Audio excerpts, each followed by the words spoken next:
அன்பு தேவ பிள்ளைகளே, ஈடற்ற இயேசுவின் நாமத்தினாலே தேவனோடு சஞ்சரிப்போம் என்கிற நிகழ்ச்சியில் உங்களோடு கர்த்தருடைய வார்த்தையை பகிர்ந்து கொள்வதிலே மிக்க மகிழ்ச்சி அடைகிறேன். 1 தெசலோனிக்கேயர் 4வது அதிகாரம் 1வது வசனம். சகோதரரே, நீங்கள் இன்னென்ன பிரகாரமாய் நடக்கவும் தேவனுக்கு பிரியமாய் இருக்கவும் வேண்டும் என்று நீங்கள் எங்களால் கேட்டு ஏற்றுக்கொண்டபடியே அதிகமாய் தேரும்படிக்கு கர்த்தராகிய இயேசுவுக்குள் உங்களை வேண்டிக் கொள்ளுகிறேன். அதிகமாய் தேரும்படிக்கு ஆவிக்குரிய ஜீவியத்திலே, ஆன்மீக வாழ்க்கையிலே அதிகமாய் வளரும்படிக்கு, அதிகமாய் வளருவதற்கு நாம் செய்ய வேண்டியது என்ன? 2 காரியங்கள் இங்கே சொல்லப்பட்டிருக்கிறது. ஒன்று, எங்களால் நீங்கள் கேட்க வேண்டும். கர்த்தருடைய வசனத்தை நீங்கள் எங்களாலே கேட்க வேண்டும். வசனத்தை கேட்பதிலே நாம் எப்படி இருக்க வேண்டும்? யாக்கோபு நிருபக்காரர் சொல்லுகிறார், கேட்பதிலே நீங்களும் நானும் தீவிரமா இருக்கணும். கர்த்தருடைய வசனத்தை கேட்பதிலே நம்ம தீவிரமா இருக்கணும். 2வது சொல்லுகிறார், கேட்டவைகளை ஏற்றுக்கொண்டு. எவைகளை நாம் கேட்டுக்கொண்டோமோ வேத வசனத்திலிருந்து, கர்த்தருடைய வார்த்தையிலிருந்து அதை ஏற்றுக்கொள்ள வேண்டும். கேளுங்கள், 2வது ஏற்றுக்கொள்ளுங்கள்.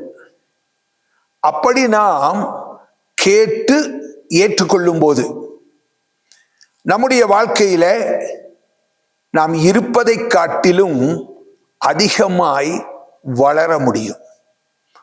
உதாரணத்திற்கு, சகைவை குறித்து நாம் வேதத்திலே வாசிக்கிறோம். ஆண்டவர் அவனுடைய வீட்டுக்குள்ளே பிரவேசித்தார். பிரவேசித்த அந்த சகையுடைய வாழ்க்கையில தவிர்க்கப்பட வேண்டியவைகள், அகற்றப்பட வேண்டியவைகள், அவைகள் எல்லாமே அகற்றப்பட்டது. அநியாயமாய் சம்பாதித்தவைகள், அக்கிரமமாய் சம்பாதித்தவைகள் எல்லாமே அவனுடைய வாழ்க்கையை விட்டு அகற்றப்பட்டது. எப்பொழுது அகற்றப்பட்டது என்று சொன்னால், இன்றைக்கு உன் வீட்டுக்கு நான் வர வேண்டும், உன் வீட்டிலே தங்க வேண்டும் என்று சொல்லி இயேசு சொன்ன உடனே சகேயு இயேசு கிறிஸ்துவை தன் வீட்டுக்கு அழைத்து கொண்டு போனான். அழைத்து கொண்டு போய் இயேசு கிறிஸ்து பேசுவதை அவன் கேட்டான். இயேசு என்ன பேசியிருப்பார்? அவர் நிச்சயமாய் ஆன்மீகத்துக்கு அடுத்த காரியங்களையே, வசனத்துக்கு அடுத்த காரியங்களையே, நித்தியத்துக்கு அடுத்த காரியங்களையே, சத்தியத்துக்கு அடுத்த காரியங்களையே, பரிசுத்தத்துக்கு அடுத்த காரியங்களையே அவனோடு கூட பேசின போது அவன் அதை ஏற்றுக்கொண்டான். அவன் அப்படியே அதை ஏற்றுக்கொண்டான். தீவிரமாய் கேட்டான், அதை ஏற்றுக்கொண்டான். தன் வாழ்க்கையிலே அகற்ற வேண்டியவைகளை எல்லாம் அகற்றினான். நீங்களும் நானும் கர்த்தருடைய வசனத்தை கேட்பதிலே தீவிரமாகவும், எவைகளை நாம் கேட்டுக்கொண்டோமோ அவைகளை நம்முடைய வாழ்க்கையில அப்படியே ஏற்றுக்கொள்ளும் போது நாம் பரிசுத்தவான்கள் ஆக்கப்படுகிறோம், நீதிமான்கள் ஆக்கப்படுகிறோம். ஆகையினாலே தேவ பிள்ளைகளாகிய நாம் தேரும்படிக்கு, ஆவிக்குரிய வாழ்க்கையில வளரும்படிக்கு, பரிசுத்தமாகும்படிக்கு அதிகமாய் கர்த்தருடைய வார்த்தைகளை கேட்க வேண்டும். கேட்டவைகளை நாம் அப்படியே கை கொள்ள வேண்டும். அவ்விதமாக நாம் கை கொண்டு நடப்போமேயானால் நிச்சயமாகவே தேவனுடைய பிள்ளைகளாகிய நாம் தேறினவர்களாக நாம் மாற முடியும். தேறின எவனும் தன்னுடைய குருவை போல அவன் மாறுகிறான். ஆகையினால் நீங்களும் நானும் தேரும்படிக்கு கர்த்தருடைய வார்த்தைகளை அதிகமாய் கேட்போம். கேட்டவைகளை அப்படியே கை கொண்டு நடப்போம். கர்த்தர் நம்மை ஆசீர்வதிப்பாராக. ஆமென்.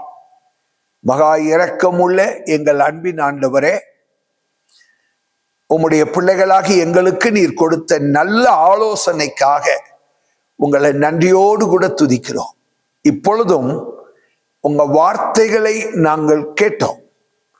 கேட்ட உம்முடைய வார்த்தைகளின் படியே நாங்கள் உம்முடைய வார்த்தைகளை கேட்கிறவர்களாய் மாத்திரமல்ல, அதை ஏற்றுக்கொண்டு அதையே எங்கள் வாழ்க்கையிலே நாங்கள் கை கொண்டு அதன் மூலமாய் எங்கள் ஜீவியத்திலே எங்கள் ஆண்டவர் எதிர்பார்க்கிற வகையில் நாங்கள் தேறினவர்களாக காணப்படும்படிக்கு கர்த்தர் எங்களுக்கு உதவி செய்யும்.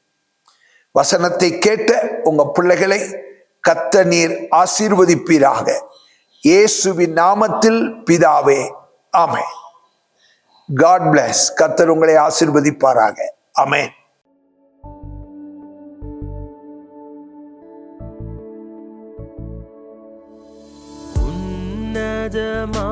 உன்னதமானவரே, என் உறைவிடம் நீர்தானே. உன்னதமானவரே, என் உறைவிடம் நீர்தானே. உயர்த்துகிறேன், வாழ்த்துகிறேன், வணங்குகிறேன், உம்மை போற்றுகிறேன். உயர்த்துகிறேன், வாழ்த்துகிறேன், வணங்குகிறேன்.